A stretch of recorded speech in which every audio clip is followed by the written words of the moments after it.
Abwa chimugwisa hano uyu. Era wano wendi ni mu feeling. Nze naze ndi serious. Why for the president of Uganda? Overload.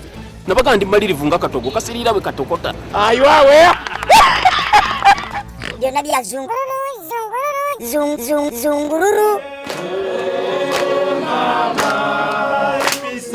The Congress of the People. Jima Kena. Oh mama. The Congress of the People. Ebibiina bigugubidde ku byobufuzi. Naye baba n'aba UPC namwe mugugubye. UPC Jima Kena. UPC Jimo Bote. UPC Luhakana Lugunda. UPC UPC Sorry. Luhakana yavaayo dda. Ali ne bano bakadde baffe bakyatukala y'emyaka nga gijo 2 3 awo ne DP obajjema nabo bayingirewo ba MP abatandise okudda mu constituency zammwe tubawulira mukola saawa kati ya kulambula kugabandokwa eri abalimi Kayagi Salo mubaka wema naafwa ye yakoyedde mu nsozi n'agwa ebigwo. No, let me go ahead of you so that I will wait for you down. I won't fall. This is how we walk. I told you. I told you. Akalulu kajja kubataza nnyo. Emirimu egitambula kati giri mu kooti lwakuba bakiraaka ne baligestula abamu batandise kwebuzaawo nga bannansi batwalayo emisango gyabwe. So please don't attack me over something I'm not attached to. Please. Bakolegi bo lwaki bwe balabye Kanyihamba aleeta okusaba okuyimiriza okukakasa amyuka Ssaabalamuzi Kavuma mu Parliament bonna badduse. So they have refused? Yes. Very good. Let's have a press conference. Is there a registrar here? No, they have all run away. Is there a registrar here? Bonna baganye professor badduse ne mu office tebaagala kukwata ku fayiro yammwe. Uyo mu bifayiro yefuula kiraaka nnyini. You are work here, I said you work here, you could be a sweeper, but if you work here, you give me information. You don't have to be a clerk to answer questions. Do you?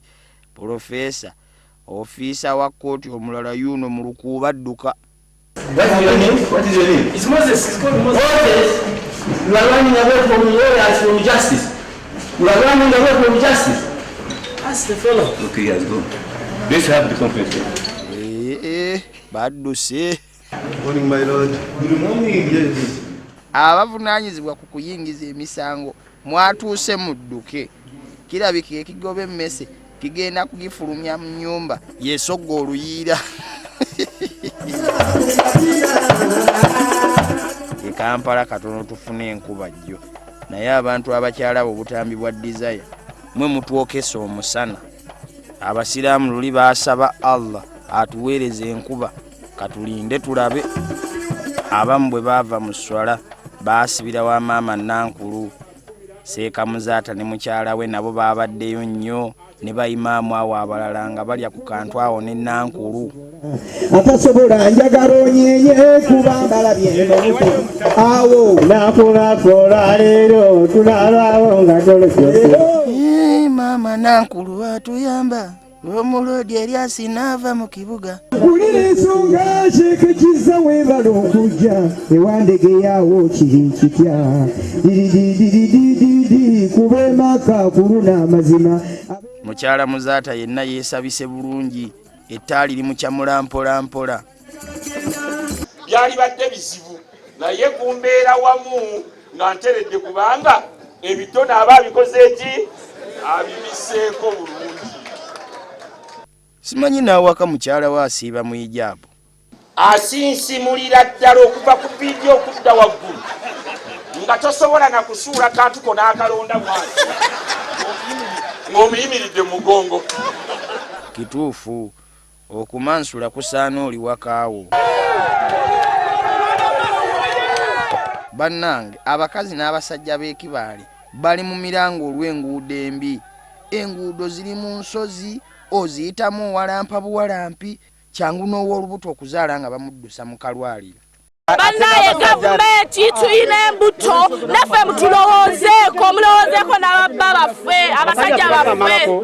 Abasajja bammwe nga balabye luno oluguudo olubi oluli mu lusozi oluwalampa n'osigaza otwanya otuuka gy'olaga. Amaanyi tebalina olusozi luwanvu ekkubo si lulungi yadde n'akamu. Abasajja nga bali ku tabu.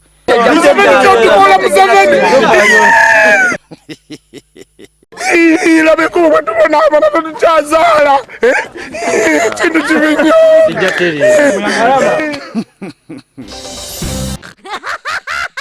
byonna bya zungururu.